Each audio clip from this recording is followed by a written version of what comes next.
Bismillahirrahmanirrahim. Assalamu alaikum dear students. We have been studying chapter number 8 named as nutrition. Chapter number 8 को हम study कर रहे हैं. इसमें हमने बहुत सारे इंपॉर्टेंट फूड कंपोनेंट्स को पढ़ा और मेथड ऑफ फूड प्रोडक्शन पढ़ा कि किस तरह से जो है वो ऑटोट्रॉफ्स अपनी खुराक खुद बनाते हैं एंड हेटरोट्रॉफ्स दूसरों से लेते हैं. एंड देन फूड कंपोनेंट्स को डिस्कस किया, important food components. Then deficiencies को डिस्कस किया, डिजीज़ को. Now we are going to study about steps of digestion of food in human being. ठीक है, जिस तरह से इसके बारे में आप स्टार्टिंग में जो है वो इसका इंट्रो लास्ट लेक्चर में पढ़ चुके हैं कि किस तरह से होती है और क्या क्या जो है वो पार्ट्स इन्वॉल्व हैं. तो हम सबसे पहले पार्ट ओरल कैविटी को डिस्कस करेंगे. ठीक है, ओरल कैविटी माउथ का पोर्शन है. ठीक है, कैविटी आपको पता है किसी भी खाली जगह को कहते हैं.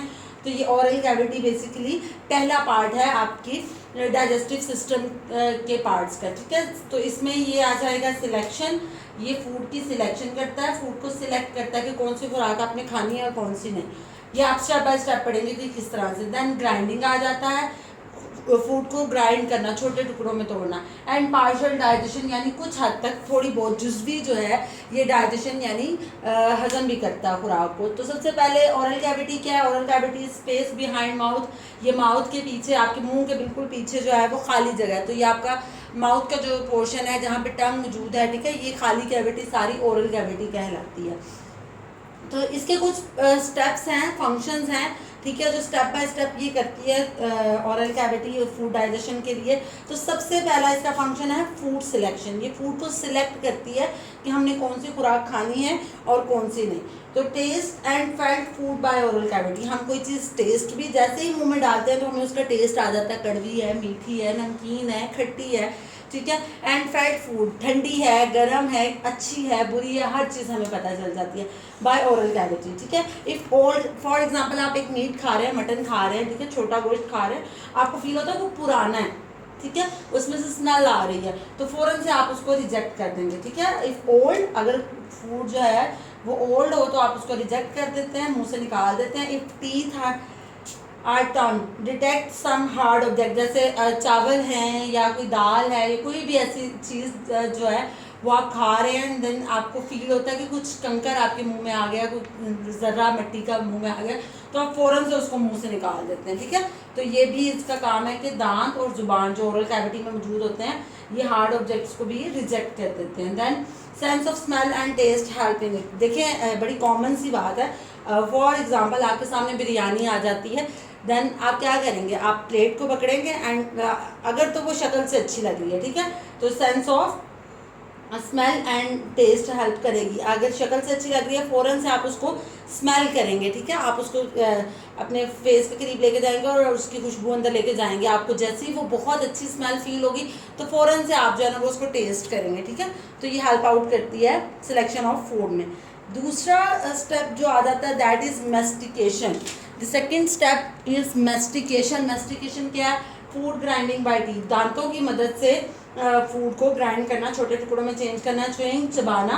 ठीक है, ओएसोफेगस पासेस स्मॉल पीसेस. क्योंकि आपकी ओएसोफेगस अगर आप यहाँ पे देखें तो ये सॉफ्ट पैलेट ऊपर वाला हिस्सा ये ओरल कैविटी में तालू जिसको उर्दू में बोलते हैं, हार्ड पैलेट है. देन ये टंग जुबान है, एपिग्लॉटिस. ठीक है, एपिग्लॉटिस फेरिंग्स के ऊपर जो है ना वो फेरिंग्स के बाद जो है वो आता है एक ग्लॉटिस के ऊपर जो है ना वो टिश्यू का फ्लैप. ट्रेकिया, देन ओएसोफेगस है. ठीक है, ओएसोफेगस अगर आप देखें तो ये एक टंग सी ओपनिंग है, यहाँ से छोटे पीसेस ही गुजर सकते हैं. इसी वजह से इसको च्यू किया जाता है, मेस्टिकेट किया जाता है, फूड को चबाया जाता है, छोटे टुकड़ों में चेंज किया जाता है. ओएसोफेगस passes small pieces. Enzyme act on small pieces. तो एंजाइम भी छोटे पीसेस पे चूँकि एक्ट करते हैं, इस वजह से जो है वो खुराक को चबाया जाता है. तो ये दो स्टेप हो गए, food selection and mastication. Next third step is lubrication and chemical digestion. ठीक है, च्यूइंग जैसे ही आप चबाते हैं खुराक को तो स्टिमुलेट होते हैं 3 pair of salivary glands. 3 pair आपकी ओरल कैविटी में मौजूद हैं सलाइवरी ग्लैंड के, थूक के ग्लैंड जो है. ठीक है, जो क्या प्रोड्यूस करते हैं, सलाइवा प्रोड्यूस करते हैं, थूक प्रोड्यूस करते हैं. और यही जो सलाइवा है इसके अंदर कुछ एंजाइम्स होते हैं जो आपकी खुराक की पार्शियल डाइजेशन करते हैं, ठीक है। सेलेक्ट भी होगी फूड यहाँ पे, देन ग्राइंड होगी यहाँ पे, पार्शियल डाइजेशन यहाँ होगी। अब ये 3 ग्लैंड्स कहाँ मौजूद होते हैं? ये हमने पढ़ा 3 पेयर्स हैं। अंडर द टंग, जुबान के नीचे, ठीक है। बिहाइंड द जॉज, आपके जबड़ों के पीछे, दांतों के जबड़े जो हैं, ठीक है। और इन फ्रंट ऑफ ईयर्स, और कानों के आगे की तरफ मौजूद होते हैं। याद रखिएगा 3 पेयर्स हैं, ज़ुबान के नीचे, जॉज के यानी जबड़े के पीछे, और कानों के आगे। सलाइवा क्या ऐड करता है?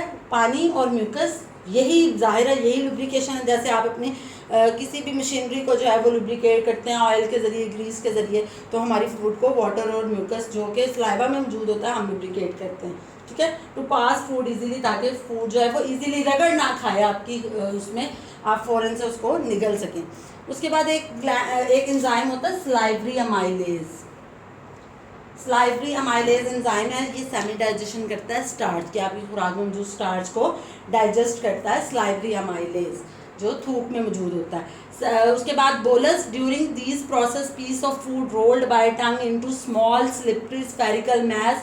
बोलस, ठीक है। जैसे ही आप ये चबाते हैं, फूड सेलेक्ट करते हैं, चबाते हैं, लुब्रिकेट करते हैं, उसमें सलाइवा ऐड होता है, तो जो फूड है वो जो है वो पीस, छोटे पीस में चेंज हो जाती है, ठीक है। जो कि स्मॉल होती है, स्लिपरी, ठीक है, चूँकि लुब्रिकेट होगी इसलिए स्लिपरी होगी, स्फेरिकल, गोल, ठीक है।